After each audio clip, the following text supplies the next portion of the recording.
थोड़ा मुझे लगता है कि स्वयं करना चाहिए। अगर हिमाचल प्रदेश में अगर विकास के लिए अगर बिल्डिंग्स बनी है, पूरे हर विधानसभा क्षेत्र में बनी है, और मुख्यमंत्री जी आपके विधानसभा क्षेत्र में भी बनी है, जिनका आप आज जो है बाजे गाजे के साथ उद्घाटन कर रहे हैं। 1000 करोड़ रुपए की अगर बिल्डिंग हिमाचल प्रदेश में आपको लगता है कि गलत बनाई, बुलडोजर लाइए, उनको तोड़ दीजिए, और कोई चारा नहीं है कि माननीय सदस्य ने जो बात कही है उसके लिए उनको क्षमा प्रार्थी होना चाहिए। माननीय अध्यक्ष महोदय, माननीय सदस्य सुरेश कुमार जी ने जो इस माननीय सदन में मेरा रेफरेंस करते हुए, मेरे विधानसभा क्षेत्र का रेफरेंस करते हुए जो बात कही, मैं इस सारी बात को सिरे से खारिज करता हूं और जिम्मेवारी के साथ करता हूं। किसी क्षेत्र में विकास करना एक सभी उस क्षेत्र के चुने प्रतिनिधि का दायित्व होता है। और जो कहा गया कि 12 रेस्ट हाउस खोल दिए, आप बताएं कहां खोले गए?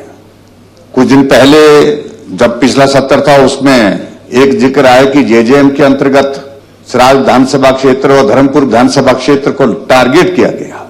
अध्यक्ष महोदय, मैं पहली बात तो कहना चाहता हूं कि वो रेस्ट हाउस नहीं है, वो इंस्पेक्शन हट के श्रेणी में है वो, और वाकायदा वो डीपीआर की अप्रूवल के, जो जेजेएम की जो डीपीआर थी उसमें अप्रूवल के बाद वो सारे जो है वो उसका प्रोविजन था, उसमें प्रोविजन था, उस प्रोविजन के अंतर्गत वो बनाए गए। और जेजेएम के अंतर्गत पूरे देश भर में सबसे बेहतर काम करने वाला राज्य हिमाचल प्रदेश उस वक्त आंका गया है।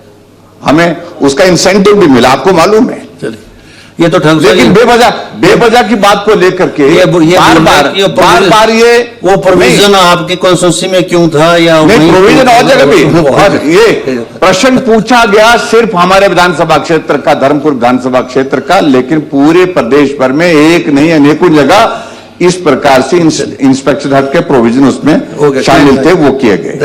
अब दूसरी बात जो उन्होंने कही, और जो मुख्यमंत्री जी बार बार कहते हैं, ये नकल मारने की कोशिश करते हैं, लेकिन ये मुख्यमंत्री जो बोलते हैं उनकी वो जो बातें हैं उसका जिक्र करने की कोशिश है।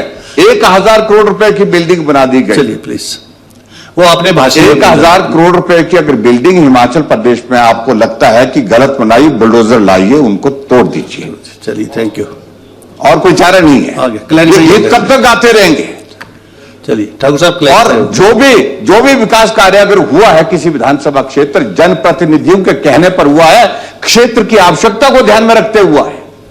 लेकिन ये बार बार इस प्रकार का आरोप लगाना, बार बार इन बातों का जिक्र करना, मैं समझता हूं कि ये उचित नहीं है, एक स्वस्थ परंपरा नहीं है। और इसलिए मैं कहूंगा कि माननीय सदस्य ने जो बात कही है उसके लिए उनको क्षमा प्रार्थी होना चाहिए। मैं विधायक हूं, चुना हुआ विधायक हूं, मेरे क्षेत्र में और पूरे प्रदेश, मैंने अपने क्षेत्र मैंने पूरे प्रदेश में बनाए हैं। ठीक। अगर हिमाचल प्रदेश में अगर विकास के लिए अगर बिल्डिंग्स बनी है, पूरे हर विधानसभा क्षेत्र में बनी है, और मुख्यमंत्री जी आपके विधानसभा क्षेत्र में भी बनी है, जिनका आप आज जो है बाजे गाजे के साथ उद्घाटन कर रहे हैं।